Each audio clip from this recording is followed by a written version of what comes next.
Bismillahirrahmanirrahim. Next, we will discuss the mechanism of reaction. Mechanism of reaction या फिर reaction mechanism.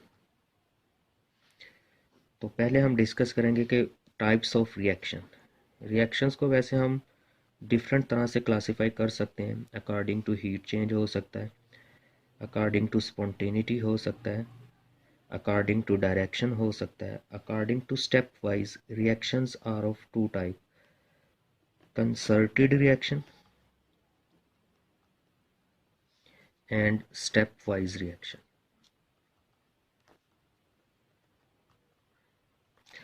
What is concerted reaction? A reaction completed in one step, known as concerted reaction. एक ऐसा reaction जो एक ही step में complete हो जाए उसे हम कंसर्टेड रिएक्शन बोलते हैं. इसके बरक्स जो दूसरा रिएक्शन होता है वो स्टेप वाइज. ऐसे रिएक्शन जो मोर देन वन स्टेप में कंप्लीट हों उन्हें हम स्टेप वाइज रिएक्शन बोलते हैं. अब जो रिएक्शन मैकेनिज़्म है वो हमें यही चीज़ डिस्कस करने में मदद देता है कि एक रिएक्शन कितने स्टेप्स में कंप्लीट होता है. तो उन स्टेप्स की जो स्टडी होती है that is known as reaction mechanism. तो what is reaction mechanism? The study of steps involved in a chemical reaction known as mechanism. The study of steps involved in a chemical reaction is known as mechanism या फिर a detailed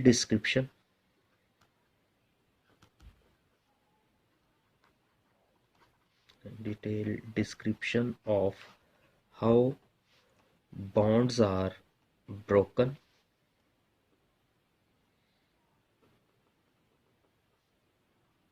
or bonds are formed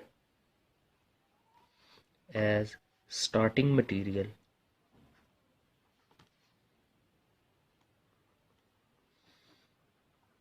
converted into products known as mechanism. A detailed description of how bonds are broken. एक reaction में bond कैसे टूटते हैं and bonds are formed, और नए bond कैसे बनते हैं. जैसे ही एक स्टार्टिंग मटेरियल रिएक्टेंट प्रोडक्ट में बदलता है तो उसकी डिटेल डिस्क्रिप्शन, बॉन्ड के टूटने का अमल और बॉन्ड बनने के अमल की डिटेल डिस्क्रिप्शन जो होती है वो हमारा मैकेनिज्म कहलाता है. इट मीन्स डैट मैकेनिज्म में हमारे पास दो चीज़ें होगी. एक होगी bond cleavage, broken bond cleavage. One is bond formation. No matter how many steps are involved, the main concern is the study of bond cleavage and bond formation. And bond cleavage occur by two methods. One is heterolysis and other is homolysis. What is heterolysis? It can be described by two ways. The unequal distribution of electron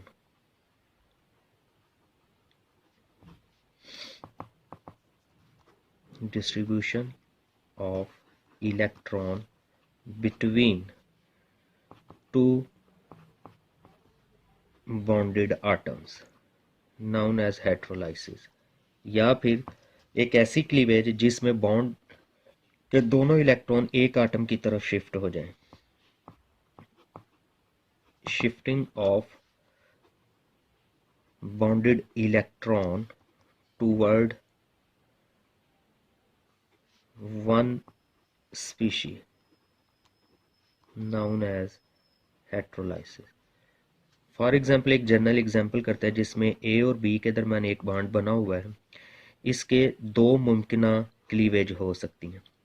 एक cleavage ये होगी कि bond के दोनों electron B atom पर shift हो जाए, और बी आटम पर शिफ्ट होने से हमारे पास जो प्रोडक्ट बनेगा दिस वन. अब दूसरी फिजिबिलिटी ये है कि बॉन्ड के जो दोनों इलेक्ट्रॉन हैं वो ए आटम पर शिफ्ट हो जाएं, तो इस सूरत में हमारे पास जो प्रोडक्ट बनेगा वो ए नेगेटिव बी पॉजिटिव बनेगी। अब इलेक्ट्रॉन किस तरफ शिफ्ट होंगे, that depend upon the electron negativity of element. Electron हमेशा मोर इलेक्ट्रॉन नेगेटिव एलिमेंट की तरफ मूव करते हैं, that become nucleophile after the bond cleavage, और जो लेस इलेक्ट्रॉन नेगेटिव होता है that become electrophile. Less electron negative element become electrophile. Hence we can conclude that the bond cleavage जिसमें पहली है heterolysis. Heterolysis results in the formation of ionic species. Heterolysis जो होती है वो results देती है हमें ionic species की, and ionic species last lecture में भी हमने कहा कि वो इलेक्ट्रोफाइल होगी या फिर न्यूक्लियोफाइल होगी। नेगेटिव चार्ज कैरिंग स्पीशी में बी nucleophile and positive charge carrying species में बी electrophile. Next one, bond cleavage की जो दूसरी टाइप है डेट इज होमोलाइसिस। होमोलाइसिस में क्या होता है, equal distribution of electron between two bonded atom. Equal distribution of bonded electron between two atoms, and homolysis always results in the production of free radicals. ये हमेशा free radical बनती। For example हमारे पास एक general example है A B. अब movement of single electron को अगर हम शो करें तो वो फिश हुक एरो से, जैसा कि लास्ट लेक्चर में हमने कहा था कि movement of one electron shown by half headed arrow या fish hook arrow that results in the A free radical and B free radical. Hence we can say that bond cleavage can happen by two ways, heterolysis and homolysis. Homolysis results in the production of free radical and heterolysis results in the production of electrophile and nucleophile. तो mechanism में जो दूसरा step है that is bond formation. Just like bond cleavage, bond formation also occur by two ways. Bond formation, अब bond formation बनने के भी दो मेथड हो सकते हैं, बल्कि three method. By reaction of ionic species, number two by reaction of free radicals, and by reaction of ionic species with neutral one. For example अगर हमारे पास इसकी एग्जाम्पल करते हैं न्यूट्रल स्पीशीज की।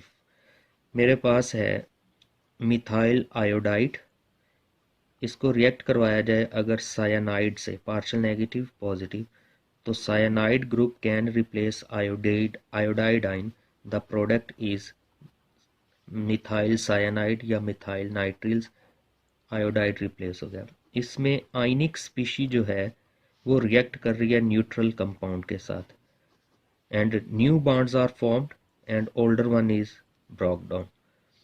सिमिलरली आयनिक स्पीशीज की अगर हम बात करते हैं तो जैसे हमने अभी कहा कि जनरल रिएक्शन है जिसमें ए पॉजिटिव हमारे पास इलेक्ट्रोफाइल, बी नेगेटिव, तो lone pair of electron donor जो है, डोनर से एक्सेप्टर की तरफ एरो ड्रा किया तो एक न्यू बॉन्ड बन गया। इसी तरह अगर हम इसको रिवर्स लिखते हैं, ए नेगेटिव अब बी पॉजिटिव है, तो डोनर से एक्सेप्टर की तरफ कंप्लीट कर्व्ड एरो ड्रा करेंगे तो एक नई बॉन्ड जनरेट होगी। सिमिलरली फ्री रेडिकल की अगर हम बात करते हैं तो इसमें हमारे पास मिथाइल फ्री रेडिकल हो सकता है जैसा हमने पहले कहा, या क्लोरीन फ्री रेडिकल हो सकता है, तो that will generate methyl chloride. एक ऐसा रिएक्शन जिसमें न्यूक्लियोफाइल अटैक करता है, इसे हम न्यूक्लियोफिलिक रिएक्शन बोलते हैं। न्यूक्लियोफिलिक रिएक्शन, और एक ऐसा रिएक्शन जिसमें electrophile positive charge carrying species attack करें तो उसे हम क्या बोलेंगे, इलेक्ट्रोफिलिक रिएक्शन बोलते हैं।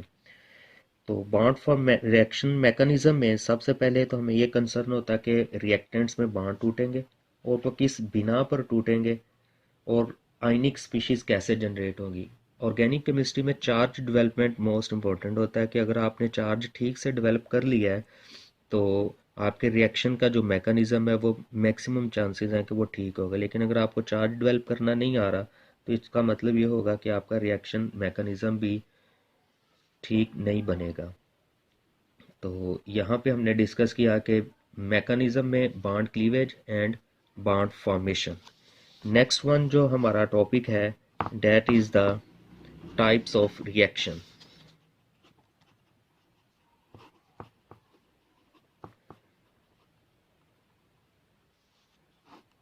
Types of reaction on the basis of attacking species. Attacking species की लिहाज से ऑर्गेनिक केमिस्ट्री में जो मोस्ट कॉमन रिएक्शंस हैं वो न्यूक्लियोफिलिक रिएक्शंस हो सकते हैं,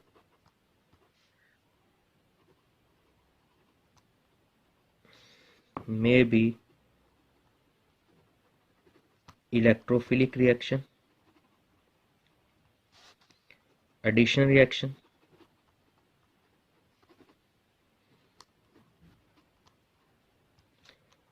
elimination reaction,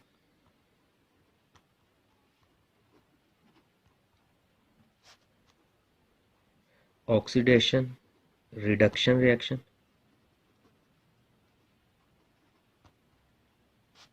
and pericyclic reaction.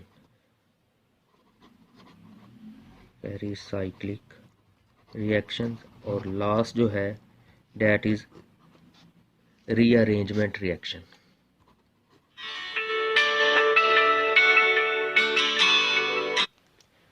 rearrangement reactions हमारा जो नेक्स्ट लेक्चर होगा इंशाल्लाह उस लेक्चर में हम टाइप्स ऑफ रिएक्शन जो कि हमारे सिलेबस का भी हिस्सा है तो फर्स्ट वन डिस्कस करेंगे हम टाइप्स ऑफ रिएक्शन जो कि हम नेक्स्ट लेक्चर में डिस्कस करेंगे इंशाल्लाह ताला। होप सो कि you will understand this lecture. Okay जी, अल्लाह हाफिज़।